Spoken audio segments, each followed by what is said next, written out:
vai estar batendo um papo aí a respeito de culpa, a respeito de obsessão, como é que essas duas coisas estão ligadas, que a gente pode trabalhar para a nossa libertação, né?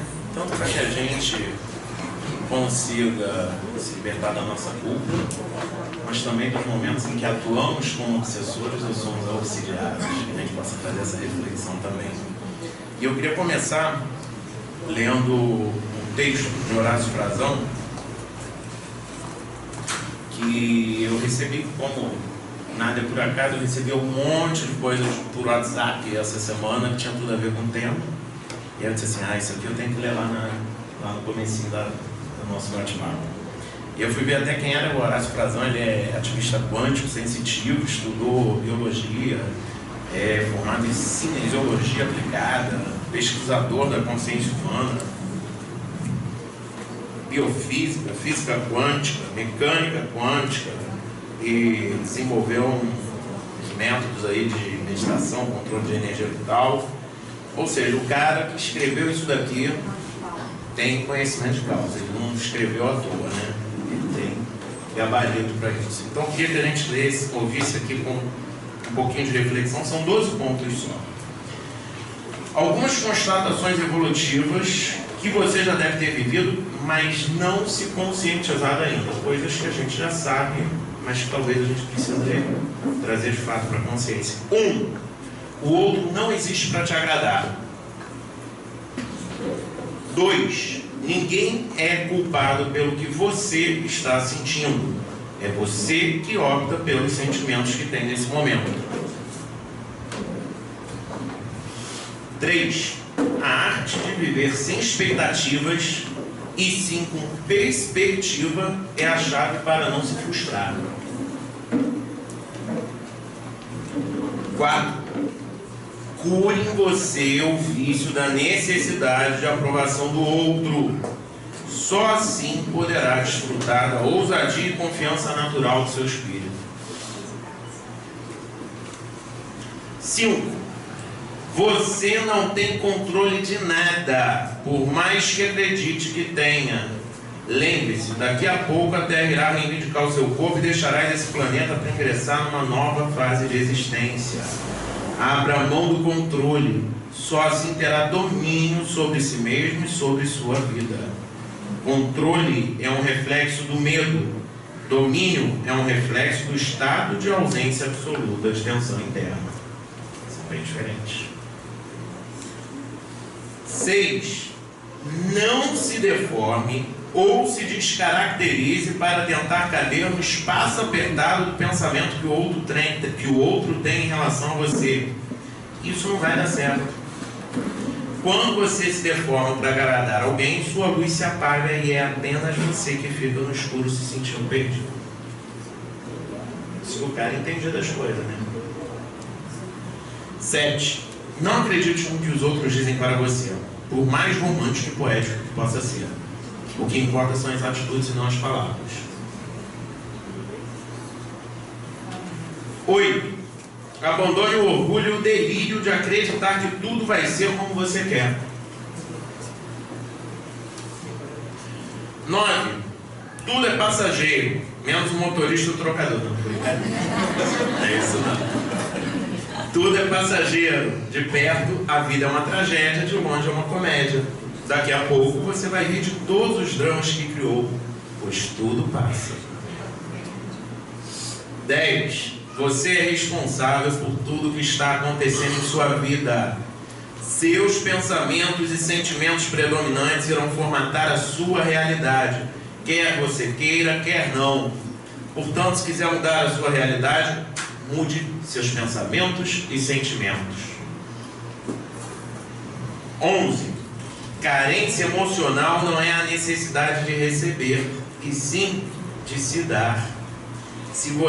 Só você poderá suprir suas necessidades emocionais.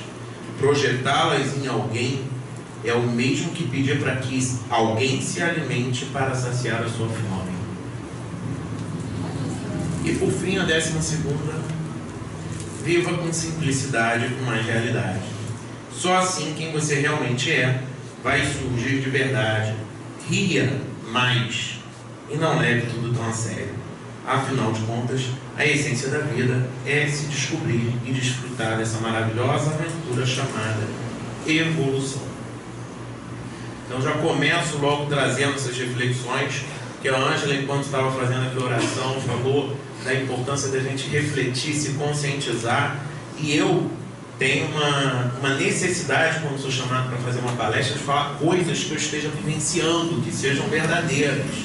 E hoje eu pretendo conversar com vocês com assuntos que são viscerais, pelo menos para mim. São assuntos viscerais, são importantes, são fundamentais. E eu quero poder compartilhar com vocês para tentar trazer uma transformação. Nunca vou vir aqui com a proposta de fazer mais uma palestra espírita, né? Minha formação não é espírita. Eu estudo espiritismo há 20 anos, mas eu nasci num lar umbandista. Passei 10 anos numa casa de nação de Angola. E sou apaixonado pela filosofia oriental, pelos Vedas, pelo budismo. Então, não adianta querer que eu faça uma palestra para falar de espiritismo só. Tem que falar de algo que seja verdadeiro e que me toque e que toque a vocês. Agora, para começar, eu quero retomar alguns conceitos que a maioria aqui que já frequenta o espiritismo, que estuda livro dos espíritos, aí nos grupos de estudos da casa, talvez já saiba. Mas eu quero relembrar a figura do duplo etéreo, porque nós somos o nosso espírito, nós temos o perispírito e nós temos o nosso corpo físico. Mas o Dr. André Luiz ensina que todas as células, todos os seres vivos produzem uma irradiação. E essa irradiação do ser humano, ela se torna muito mais complexa, porque ao contrário dos outros seres vivos, nós temos pensamento contínuo.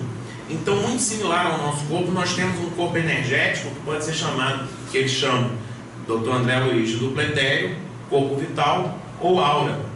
Esse duplo etéreo, ele é muito rico, ele tem órgãos, ele tem caminhos energéticos. Quem estudou a acupuntura, Dorin, sabe disso. A gente tem os meridianos energéticos, e ele é extremamente influenciado, ele se molda muito fácil ao que nós pensamos e ao que nós sentimos. E ele determina não só essa passagem de energias do nosso perispírito para o nosso corpo físico e vice-versa, como também é ele que determina as trocas energéticas que nós temos com os ambientes e com as pessoas que nos cercam. Então veja bem, todos nós que estamos encarnados temos numa dimensão entre o astral e o físico o nosso corpo energético. E ele é altamente influenciado pelo que pensamos e sentimos. E ele determina todo o trânsito de energias que nós absorvemos, seja para o nosso físico, seja para o nosso perispírito. Então é muito importante que nós tenhamos o cuidado de entender isso para os assuntos que nós vamos conversar, da importância desse duplo etéreo. Porque ele não é só influenciado pela nossa onda mental, mas também pelas pessoas que estão à nossa volta. Então, a onda mental, todos nós, enquanto estamos pensando, falando, nosso cérebro está emitindo uma frequência de onda. A gente bota um aparelho eletroencefalográfico e percebe que o cérebro emite uma onda. Essa onda pensamento, ela às vezes ela é tão forte, tão carregada de emoções, ou ela é tão pensada com tanta intensidade que ela pode se manifestar até como uma forma, né? Um clarividente às vezes olha para uma pessoa e vê uma forma pensamento rondando ela, vê uma forma pensamento ao lado dela, né? Porque aquela onda mental foi tão forte que se materializou, e é igual o raio de luz. A onda mental é igual a onda luminosa. Não precisa a pessoa estar pensando para aquela onda estar caminhando. Muitas vezes a onda luminosa que está chegando nos meus olhos quando eu olho para o céu, a onda de uma estrela, é de uma estrela que já se apagou. E aquela onda está passeando pelo espaço. Assim como a onda pensamento. Todo mundo aqui está pensando, todo mundo aqui está emitindo ondas de pensamento. E aí? Eu vou captar todas elas? Eu vou captar aquelas que o meu duplo etéreo estiver em sintonia. E vou absorver. E vou reforçar aquilo que eu já tenho. O que eu tenho de bom, o que eu tenho de ruim, o que eu tenho de funcional, o que eu tenho de disfuncional.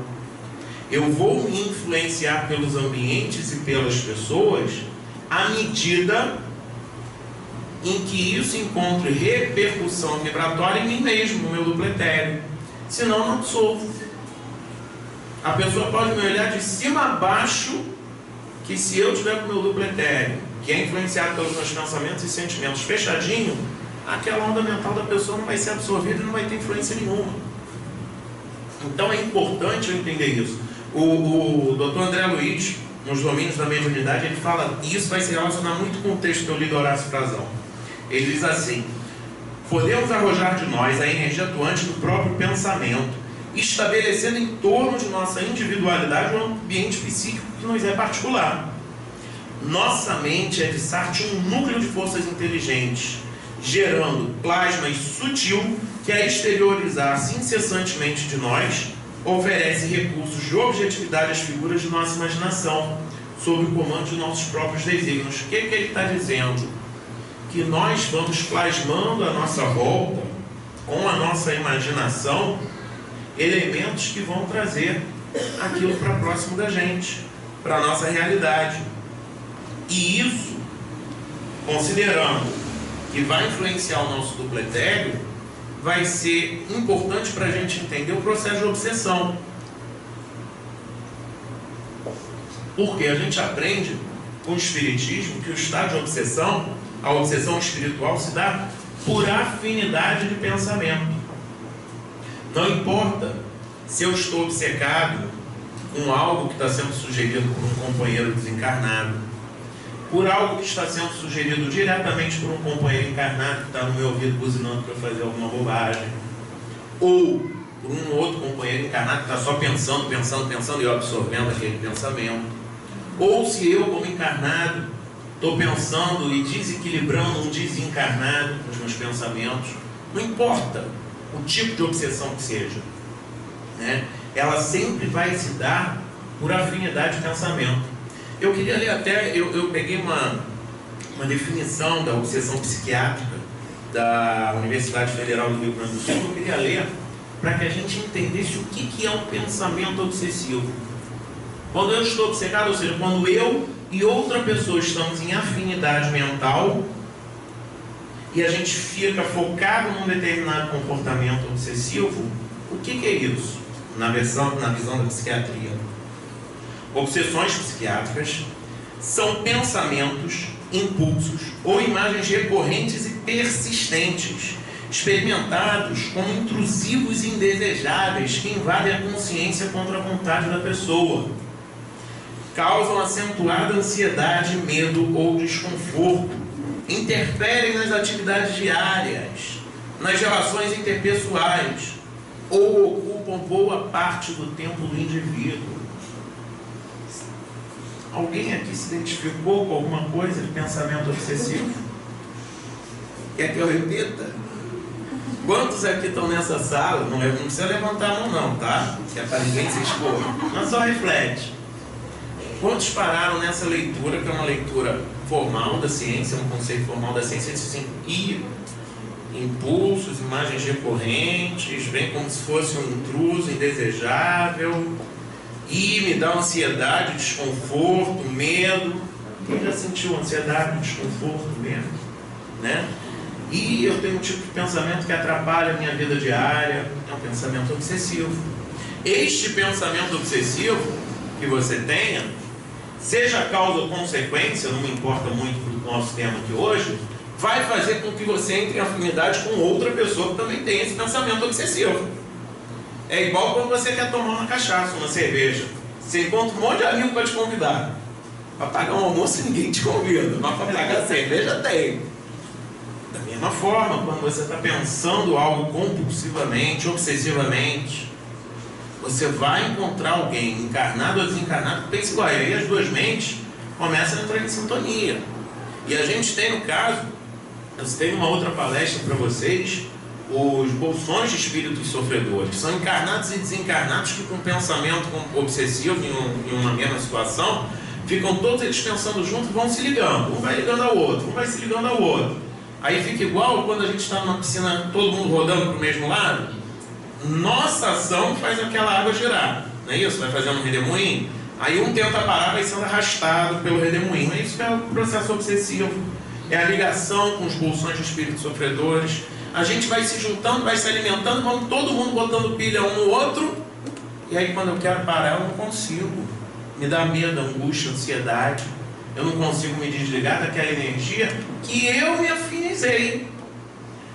E aí com isso, eu começo nesse meu desequilíbrio, poder entrar não só com a questão dos bolsões de espíritos sofredores, mas eu posso ter conexão temporária com vampiros astrais, os ectoparasitas obsessores, que se ligam a mim temporariamente para absorver determinados fluidos, para dar determinadas sugestões, né? São muito ligados a ações materializadas, né? Não tenha dúvida que quando você sentar, quando você me chamar para tomar uma cerveja, a gente sentar no botequim, não vai ser só 2, vão ser 3, 4, 5. Quando eu tiver numa alimentação compulsiva, comendo um monte de doce, talvez tenha alguém precisando daquele fluido do doce, desejando muito. Quando eu não consigo parar de tagarelar, fico horas e horas e horas na palestra. Na palestra não, na palestra é necessário a gente falar por uma horinha, né? Mas no telefone, no WhatsApp, tem gente que fica obsessiva. Aquela sensação, aquela euforia, tem alguém que também vai se sintonizar. Alguém encarnado, desencarnado, não importa. Quando eu não consigo me controlar e vou fumar maconha, ou vou fumar cigarro, você não vai fumar sozinho, meu irmão. Alguém quer aquele fluido, alguém quer aquela sensação. As pessoas, às vezes, quando desencarnam, ficam tão identificadas com a matéria, tão identificadas, que muitas mulheres continuam mantendo seu ciclo menstrual. Não tem mais necessidade nenhuma, no seu perispírito não vai existir ovulação, mas ela tem toda a repercussão, aquele condicionamento da mente vai fazendo o perispírito continuar. Achou que ia se livrar, né? Alguém aqui tem um suspeito que achou que ia se livrar e não vai. Pode se livrar, basta você não se identificar com o corpo, você ter consciência que esse corpo é só um veículo, que ele é transitório. Mas essas brechas, essa mudança de frequência, esse nosso pensamento obsessivo, pode permitir que se instale, que se agarre no nosso perispírito ou aparelhos parasitas ou feitiços. Quando alguém faz uma magia contra outra pessoa, um enfeitiçamento, ou quando um obsessor tem conhecimento técnico, existem aparelhos parasitas.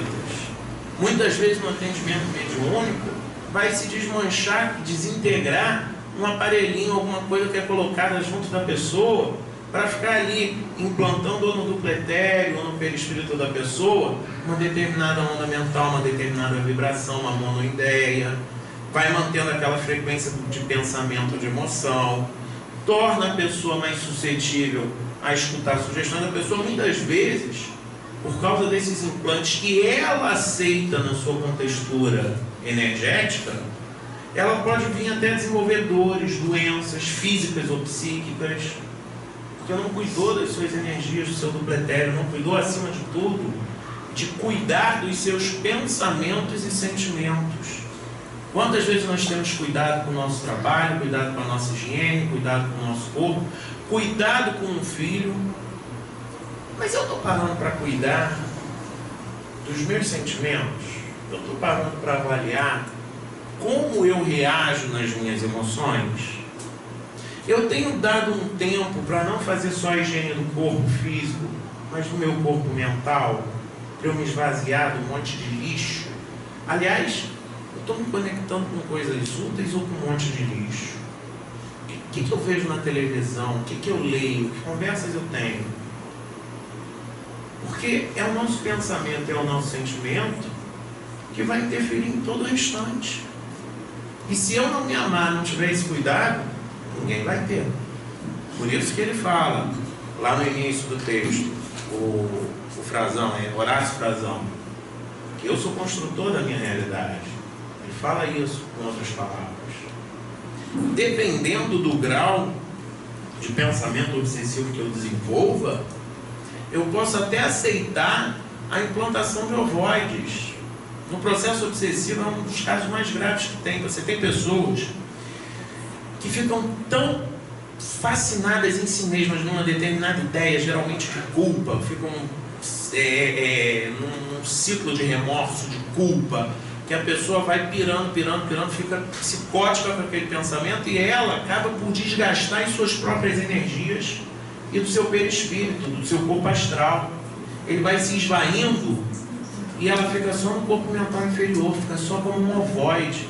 Esse ovoide são pessoas que estão temporariamente sem razão, sem consciência, muitas vezes são recolhidos por obsessores profissionais, por magos aí do astral inferior aí que estão de plantão, porque a gente tem um bando de vândalo encarnado e tem um bando de vândalo desencarnado.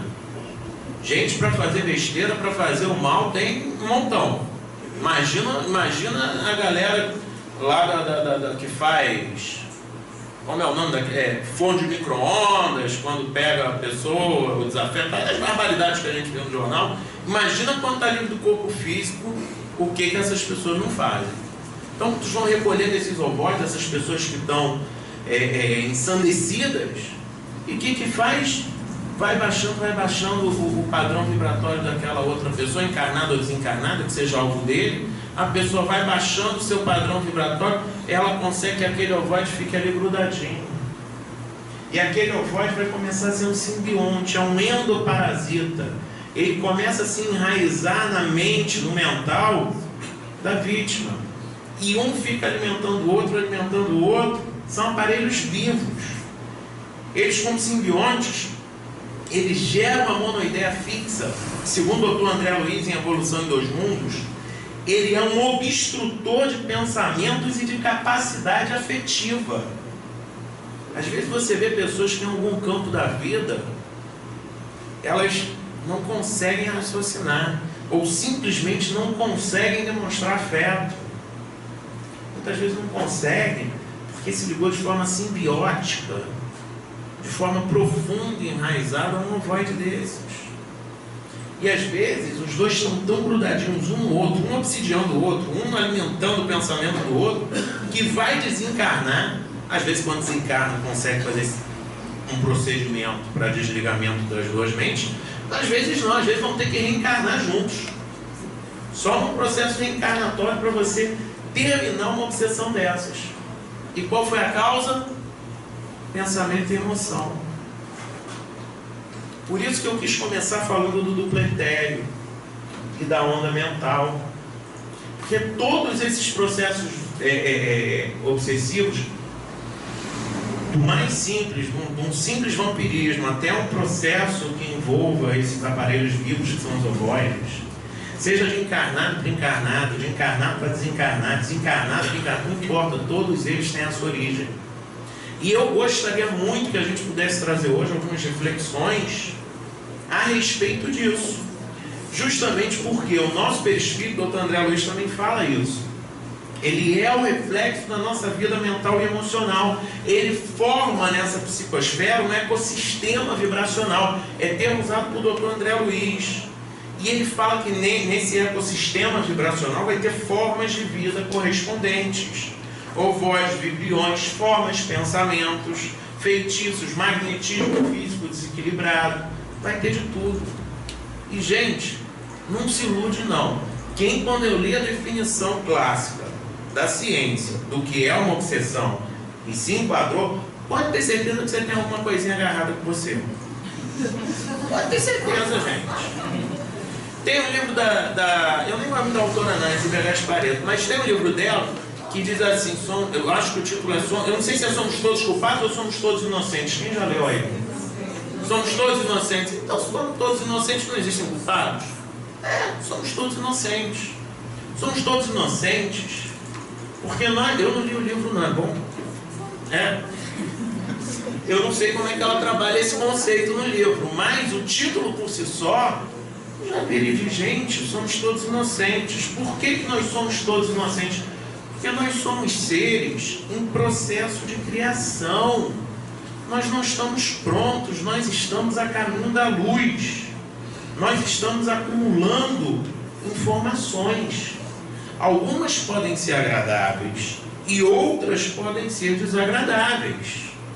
Por exemplo, no processo evolutivo, a zebra que é destruída e devorada pelo leão. Isso é uma coisa boa ou uma coisa ruim?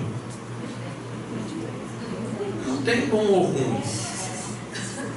Tanto o leão está adquirindo informação, como a zebra também. Pode ser doloroso. Mas aquele corpo físico dela vai ser devorado pelo leão, ela vai reencarnar. E nos seus processos evolutivos ela vai adquirir informações. Nós também. A gente encarna para desatar nós emocionais e resolver complexos. Só tem um jeito de fazê-lo. Tendo experiências. E mais importante do que essas experiências é como que nós, a partir das experiências que temos, moldamos a nossa forma de enxergar o mundo. Porque não importa se o que acontece com a gente é agradável ou desagradável na visão do outro. Porque às vezes o que eu suporto com muita facilidade, meu colega ali não suporta. Às vezes é uma dor, é uma situação com a qual ele não consegue lidar. Muito mais importante que isso é como que eu passei a enxergar a vida, a interpretar a vida, a subjetivar os acontecimentos. Por quê? Uma coisa é certa. A gente não tem controle da vida, a mutabilidade é certa, já dizia Siddhartha Gautama, o Buda. A mutabilidade é uma das certezas da vida. E vão acontecer coisas agradáveis ou desagradáveis. E aí? Como é que eu subjetivo isso? Como é que eu interiorizo isso? Com descontrole, com ansiedade, com raiva, com sentimento de vingança? Como é que eu vou trabalhar isso? Isso é muito importante você pensar, porque quando eu tento dividir em bem e mal, ou em bom ou ruim, eu estou fazendo um julgamento moral. E vai dar ruim em algum problema, não vai dar certo. Se você tenta se avaliar e avaliar o que te acontece em função de um padrão moral, gente, é uma coisa, não é ética, é uma coisa que vem de fora. A gente adota um padrão de comportamento moral em função da sociedade, das leis, em função da religião, em função da família. Mas esses conceitos morais que a gente adota nem sempre estão em consonância com os nossos verdadeiros valores. Aquilo que a gente no íntimo nosso realmente valoriza e precisa ser alimentado para se sentir saciado, para se sentir realizado. Quem aqui em algum momento, né, já que a gente falou de cuidar com carinho do nosso emocional e do nosso mental, quem aqui em algum momento buscou algum tipo de apoio para perceber quais são os seus verdadeiros valores? Não precisa levantar o braço não, só pensar. Quem parou para pensar? Como é que são os seus critérios de decisão quando você olha para uma situação A ou B? Tem coisas que você pode fazer pelo que você aprendeu moralmente, mas tem decisões, principalmente as mais viscerais, que você vai tomar em função dos seus valores. Um psicólogo, um terapeuta, um coach pode te ajudar. Você investe tempo estudando uma determinada formação que vai te dar uma determinada profissão. Não gasta um determinado tempo, determinada verba para investigar e entender como é que funciona a sua cabeça, os seus valores na hora de decidir. Porque na hora crítica, na hora em que você tem que agir e tomar decisões rapidamente, você não vai ficar parando para pensar na lei, na religião, na família. Se você parar para pensar, você está lascado, porque você vai começar a agir em dissonância com os seus valores. A psicologia tem aqui um monte de psicólogo, gente que eu sei que é psicólogo. Se eu falar bobagem, a Ângela eu estou vendo ali já é uma. Se eu falar bobagem, você grita, tá, Ângela? Mas quando eu ajo de acordo com os meus valores, eu não começo a entrar numa ego-distonia. Tá errado o que eu estou falando, Ângela? Uma das coisas mais graves que tem, quando eu entro em ego-distonia, eu vou entrar num processo obsessivo, porque eu vou começar a agir de forma desassociada da minha verdade, desassociada daquilo que me realiza. E aí eu vou virar uma pessoa frustrada, uma pessoa infeliz, uma pessoa chata, uma pessoa amarga, uma pessoa cheia de culpas e de recalques. E a gente precisa se libertar da culpa, para se libertar de qualquer tipo de obsessão, inclusive da auto-obsessão, de quando a gente fica com pensamento obsessivo, que é o comecinho de tudo. E uma das formas que eu tenho de me livrar da culpa é parar de fazer tanto julgamento moral dos outros e de mim e passar a fazer um julgamento conhecendo os meus valores, os meus limites, me reconhecendo como eu sou. Mas essa busca por autoconhecimento, ela não é uma busca simples. Quando você pega o Livro dos Espíritos e fala que a gente precisa fazer exame de consciência, não é simplesmente você parar para revisar o seu dia, se você fez mal a alguém, se você deixou fazer um bem que devia. Não. Você encarar o espelho da tua consciência exige, primeiro de tudo, uma coisa que todo terapeuta tem que ter, segundo Bert Hellinger, que é um estudioso alemão: destemor e não julgamento. Você, para fazer o seu exame de consciência, você tem que abrir mão do teu julgamento moral. Você tem que fazer uma avaliação, sim, se é ético ou se não é, mas principalmente se está de acordo com os seus valores. E antes de você fazer o teu exame de consciência, você tem que ter destemor. Você não tem que ter medo de se encarar. Você é feito de luz, de sombras. Você tem momentos em que você faz coisas agradáveis e coisas desagradáveis. Mas não existe exame de consciência sem autoaceitação, sem você olhar para você, se aceitando, se reconhecendo. Você tem os teus limites emocionais, os teus limites mentais, os teus limites em função dos teus valores, em função das experiências que você teve até agora. Você precisa se curar? Precisa. A gente não vai fazer o exame de consciência simplesmente para pegar, olhar e eu sou como eu sou assim mesmo e acabou. Eu posso sim fazer uma análise ética, não estou falando de moral, estou falando de ético, que é inclusive o que o Livro dos Espíritos propõe. Se eu fiz mal a alguém, se eu deixei de fazer o bem ao outro, o enfoque da ética é o outro ser humano. Eu posso analisar na ética, mas olhando também para os meus valores, para quem eu sou de fato, eu também tenho que me aceitar, me acalentar, no sentido de que eu fiz a minha melhor versão. Eu gosto muito desse termo. Eu não tenho que ser perfeito, seja lá o que for uma perfeição, isso já é um julgamento. Eu tenho que ser a minha melhor versão. Então dá para eu amanhã, em algum aspecto, agir de uma forma mais ética, sem me violentar, sem me agredir, sem matar os meus próprios valores, sem entrar numa egodistonia, sem dar abertura para ficar num pensamento obsessivo. Eu consigo fazê-lo? Se eu consigo, tudo bem. Da próxima vez, você age com um pouco mais de ética, um pouco mais de civilidade. Se não, se respeite. Todo mundo tem os seus limites. Se respeite. Não abra mão de se respeitar.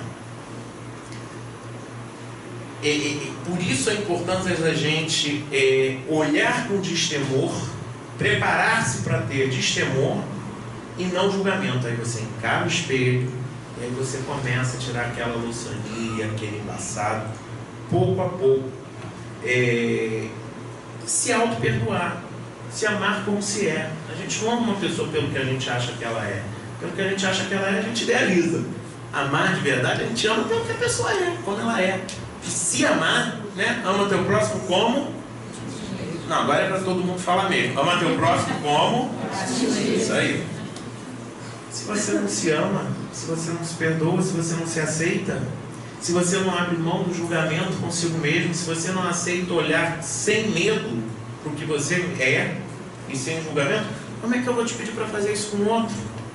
Com o teu próximo? A gente tem que primeiro se amar, admitir os seus erros, porque isso também é divino. Lá no livro dos Espíritos, que a causa primária de todas as coisas é Deus. Questão 1, que é Deus, causa primária de todas as coisas. Então, tudo que acontece é divino. Mesmo que essa troca de informação, como no caso da zebra, possa não ser agradável, mas é divino, tem um propósito, tem uma razão de ser. Tem uma fala de Paulo de Tarso, nos Romanos, que ele diz assim: todas as coisas cooperam para o bem daqueles que amam a Deus, daqueles que são chamados segundo o seu propósito. Todas as coisas cooperam. Então nós tentar controlar as coisas, a gente precisa de uma aceitação maior, sem sombra de dúvida. E a gente pode usar alguns recursos. Eu falei da questão aqui de terapia, coach, mas nessa caminhada de autoconhecimento, por exemplo, o livro dos Espíritos vai falar para a gente sobre a prece. Ela diz assim que a prece não vai resolver, mas ela vai trazer um auxílio e uma orientação para quem está no processo de obsessão. Lá na questão 479 diz assim: a prece é meio eficiente para a cura da obsessão? A prece é em tudo um poderoso auxílio, é livro dos Espíritos, hein? Mas crede que não basta que alguém murmure algumas palavras para que obtenha o que deseja. Deus assiste os que obram, não os que se limitam a pedir. É, pois, indispensável que o obsidiado faça por sua parte ou que se torne necessário para destruir em si mesmo a causa de atração dos espíritos. É necessário que ele faça a sua parte, que o obsidiado faça o que se torne necessário para destruir em si mesmo a causa da atração desses espíritos. A causa é o seu pensamento obsessivo, são os seus desequilíbrios, é a sua ego-distonia, é quando você não conhece os seus valores, os seus limites. E a prece em tudo é um poderoso auxílio, porque vai trazer o apoio dos bons espíritos, mas você vai ter que obrar, você vai ter que trabalhar. E, gente,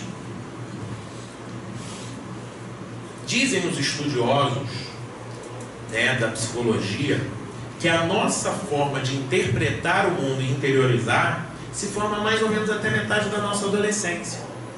A gente vai, a criança vai amadurecendo e formando a sua personalidade a partir dos traumas vividos, E aí, por causa de um trauma, de uma dor, de algo que é desagradável, ela monta aquela persona. Persona significa máscara, Então ela vai criando máscaras diante do mundo, que é a sua personalidade. Depois que está formado, precisa de muita terapia para você conseguir mudar a sua forma de interpretar. Você conseguir se olhar de verdade, sem essas máscaras, não é uma coisa fácil. Então a gente precisa de ajuda de profissionais diversos, terapias energéticas. Vocês pensam que quando alguém vem aqui, por exemplo, para o tratamento da segunda-feira, seja na sala 1 ou na sala 2, não está sendo trabalhado isso também? Está ajudando, está dando um apoio fluídico à medida em que desmancha essas coisas que você vai grudando na tua aura, vai dando encaminhamento a tudo isso que a gente falou. É como se você estivesse debaixo de uma água na piscina e você conseguisse respirar para levantar. Quem fala isso muito bem é o Micho Sama, o fundador da igreja messiânica. Ele fala que o jorei é importante para quê? Você tem que aplicar jorei, para queimar as máculas do astral da pessoa, para que ela, num outro padrão vibratório, possa parar, pensar, refletir, mudar seus pensamentos e sentimentos, ou não. E aí ela volta a estar novamente submersa naquele monte de mácula, aí você aplica jorei de novo, a pessoa respira até o momento que ela vai tomar gosto, vai dizer assim: peraí, eu quero ficar nesse outro padrão aqui, não quero ficar lá embaixo, Então, quando a gente procura um apoio energético, seja na casa espírita, seja um alinhamento energético do fogo sagrado, qualquer coisa que seja, passes, reiki, também é um apoio.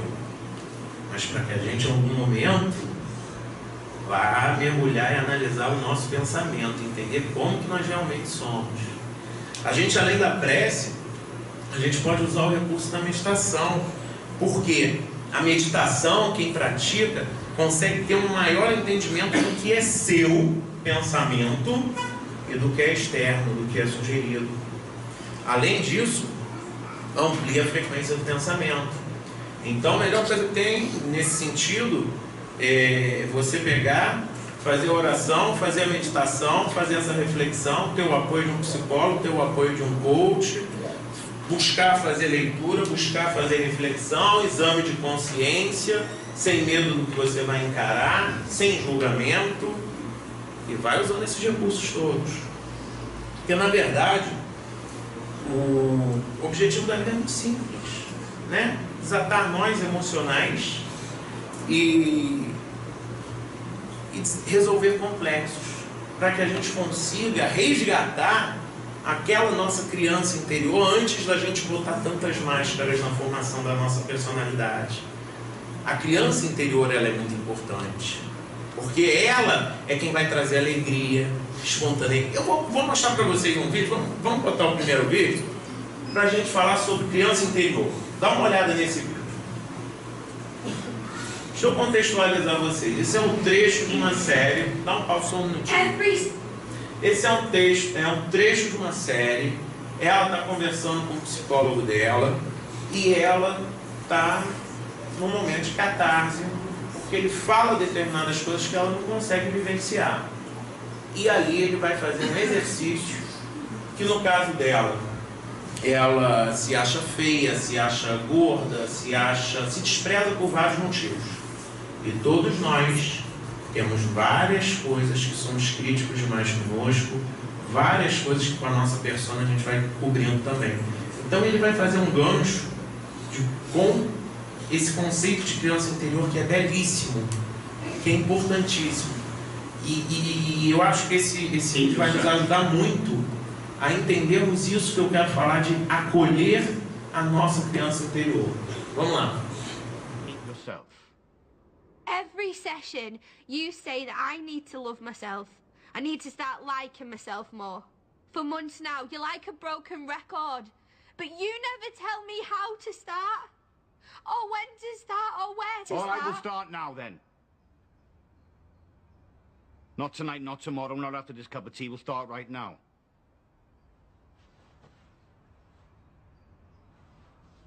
Close your eyes.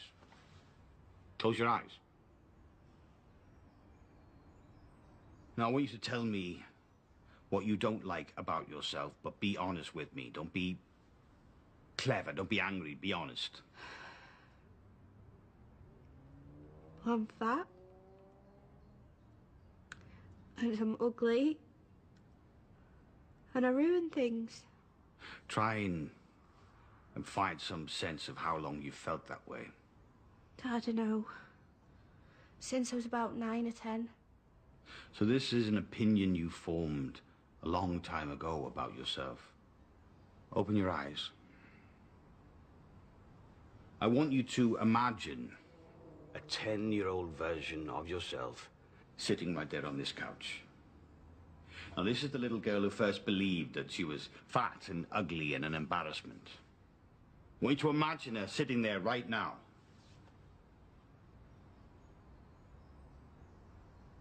Now tell that little girl she's fat. I'm not going to do that. Tell that little girl she's ugly. I don't want to. Tell that little girl she's an embarrassment and worthless and useless. Because that's what you do every single day when you say that to yourself. When you convince yourself that you're an embarrassment and a burden. But don't you think she's ugly? No. No? Or fat? No. No? Or an embarrassment? Or horrible? Or worthless? Just stop it! No! Right? No?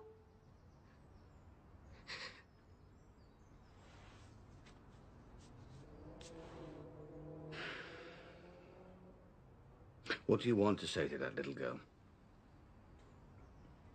If she said to you that's how she felt about herself, what would you tell her? That she's fine. That she's perfect.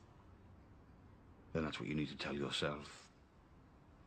Every time you feel that panic, that anxiety, you need to soothe yourself like you would soothe the little girl. Yeah? Yeah. You need to tell yourself that everything is going to be okay. If you commit to that, then I promise you, you'll be able to face anything. And it starts right now. Eu prometo que você conseguirá qualquer coisa. Esse vídeo é muito forte, ele é muito bonito. Ele ajuda a gente a fazer muitas reflexões, sabe? E a gente precisa lembrar-se que nós somos crianças. Nós precisamos resgatar essa nossa criança interior. A criança, ela é espontânea, ela não julga. A criança não fica dividindo tudo em caixinha. A criança é universalista, sem preconceitos. Ela só vai começar a ter preconceito lá pelos 6 anos de idade, mais ou menos. Até os 6 anos, ela não nota a diferença entre as pessoas, não divide as coisas com rótulos. A criança se permite agir com um impulso de alegria, fazer aquilo. Aí a gente precisa disso, fazer coisas que nos tragam alegria, que nos tragam felicidade. E a gente precisa se acalentar. Lembrar daquela nossa criança que nós éramos com 4, com 6, com 10. Ao invés de maltratar, a gente precisa acalentar, acolher exatamente como ela é. Se a gente pensa, né? Olha como ele foi bacana, ele conseguiu fazer ela mudar o ponto de vista. Por quê? Ao invés de ela, quando ela vai para a terceira pessoa, ela começa a perceber o quanto que ela se sabota. Quantas vezes nós nos sabotamos? Eu tenho que olhar, reconhecer e aceitar para que eu possa ser a minha melhor versão. A evolução, inclusive, não vem pela dor, não. A evolução vem quando a gente se torna mais consciente, mais sábio, quando a gente usa a dor de forma inteligente, aquela experiência dolorida, né, que eu citei da zebra, de forma inteligente, para o nosso crescimento, para o nosso desenvolvimento. A vida não vai ser em linha reta, então eu vou ter que ir me ajeitando, eu vou ter que ir me tornando mais flexível e vou conseguindo aprender a lidar com rejeição, com escassez, com frustração, porque eu me conheço. E aí eu sou feliz. Aí eu consigo paz de espírito. Só existe, coloca uma coisa na sua cabeça, eu queria te pedir uma coisa no dia de hoje. Você tem uma única missão nessa encarnação. Uma única missão: realizar a sua autocura. Só isso, simples assim. É só isso que você precisa fazer: abandonar a ilusão do medo, aceitar o amor por si como seu guia interior, acolher as tuas sombras e as tuas luzes, e aí sim você se transformar pelo autoconhecimento e não por um modelo que tenha vindo de fora para dentro, que tenha vindo de fora, um modelo moral, mas pelo seu próprio modelo, pela sua verdade. Isso é muito, um exercício pelo qual vale muito a pena. Quando a gente reconhece que nós, com os nossos pensamentos e sentimentos, somos os autores da nossa própria história, como diz o Augusto Cury, somos protagonistas, construindo a nossa realidade, eu não posso dizer que eu sou vítima. Eu não sou vítima. Eu tenho que me curar. E é algo que vale muito a pena a gente colocar o nosso objetivo. Nosso ego muitas vezes nos distrai, querendo fazer com que a gente acredite que tenha outras grandes missões. Ah, você tem uma missão, você é missionário num grupo social, num grupo filantrópico, num grupo religioso.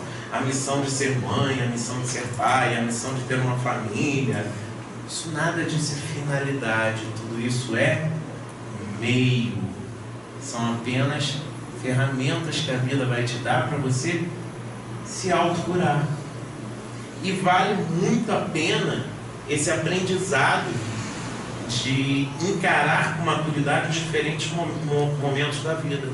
Só assim a gente consegue alcançar a felicidade. E vale a pena a gente ambicionar ser feliz.